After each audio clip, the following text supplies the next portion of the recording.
So hi and welcome to this week's vlog. And if you watched last week's, I was speaking about the fact that my daughter had headed off to Thorpe Park to go on the Hyperia ride.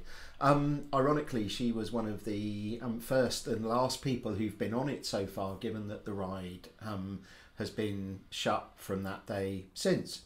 Now, that on its own isn't particularly worthy of conversation, but I thought in itself, the way that Thorpe Park have gone about handling this in the media and press has been very kind of insightful, and this directed me to really want to talk about blame culture and how this kind of intense environment that we seem to live in now, where people are trying to find blame for everything, actually, particularly in organisations, really doesn't work. At no point in time in any of the communication from the Thorpe Park estate has there been any indication of what's caused this, and no assignment of blame to anyone. And I think that is a really kind of good kind of view on how they're choosing to handle this. Blame culture comes about when there's a failure, and I'm going to focus specifically on partners in this, where there's a failure of service or a failure in the delivery of a solution that's often caused by a specific partner or something going wrong, whether that's a software upgrade, piece of kit being replaced that hasn't gone as well, shifting of a motorway bridge over a weekend, doesn't matter what it is. In a lot of cases, it's really easy to shift blame towards the partners that are involved to do it. And in most cases, you cannot run these operations without this partner. And the interesting thing is, as soon as you've shifted blame to that partner, you're trying to alleviate blame from yourself. But I always say to people, the main thing to remember is that you selected that partner to work with as the organisation. And ultimately, customers are buying from you, not that partner. So blaming them, from my perspective, is really just a way of kind of trying to shift blame, but actually pointing the finger back at yourself in a lot of cases. Now, I've no connection to what's going on in Thorpe Park, but it could be the case that the ride could not accept the number of passengers per hour that it was trying to be put through. Or it could be that Thorpe Park were pushing for an opening time that was ahead of where the manufacturers had arrived. Interestingly, the only way you'll actually get the real answers on this is actually stepping away from that blame culture, because by doing that you get the people involved, and you get an open and sharing environment, and it allows you to spend a lot more time investigating and working out what went wrong and putting it right. When you fix things like this, the fix should be final. It should be something that's done, and then in this particular instance, when the ride reopens, hopefully they will have fixed whatever it is and they can move on. But that trusted relationship between the suppliers of services and the ultimate seller of those services is something that's absolutely critical, and I think has been really well demonstrated here.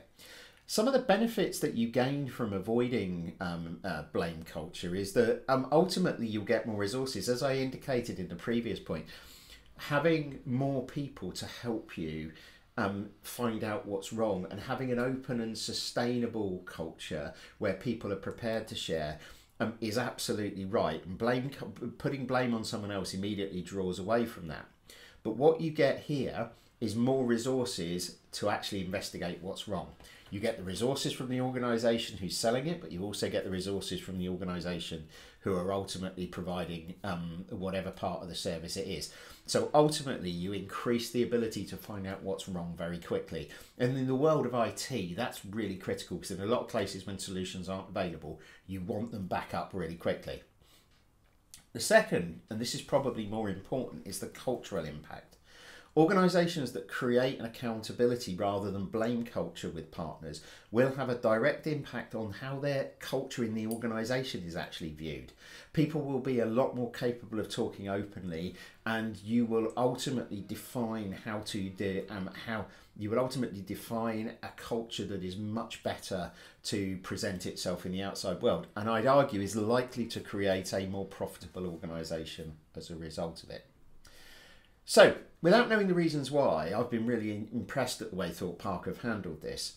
You can't run something like a theme park without the ability to rely on your partners, ride builders, maintenance teams, food and drink suppliers, health and safety.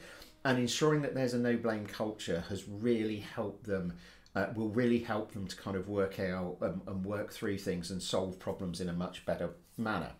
Now, interestingly, since Lego was taken back into private hands as part of the Lego empire, you can't see the finances in an open way on the stock market. But I'm going to argue here that actually one of the key reasons that blame culture has become more prevalent in society is because of the shareholder value culture that exists. The last thing organisations need to see at the moment is a reduction in their shareholder value, because that's how the senior executives are paid. And I'm going to draw a reference to something that's been really pertinent in the press this week. If we look at the post office Fujitsu scandal, and obviously there's been a lot of hearings going on this week, there appears to have been an intense focus on shifting the blame away from the bad decision that was taken, and in doing that, put the blame onto the postmasters. Now, interestingly, throughout the whole period, because it appeared that the organisation was hitting its targets at a shareholder level, the bonuses were paid. And I find it really kind of interesting how blame culture and this drive towards ultimate shareholder value are linked in some way, shape or form. All I would say is, please don't get caught in this loop. Partners are the way things are ultimately delivered in a lot of organisations, and as organisations that get bigger, this becomes critically more important. Thanks for watching this week. I hope you found it interesting, and I do hope that Hyperia comes back to life. My daughter, for reference, thoroughly enjoyed it and thought it was one of the best things she's ever been on, so I really hope that does drive success for Thorpe Park once they've sorted out what the problems are. I'd be really interested to hear people's views on this, so please share, and if you like what you're seeing here, please subscribe to get updates on when things are coming. Thanks very much. Bye bye.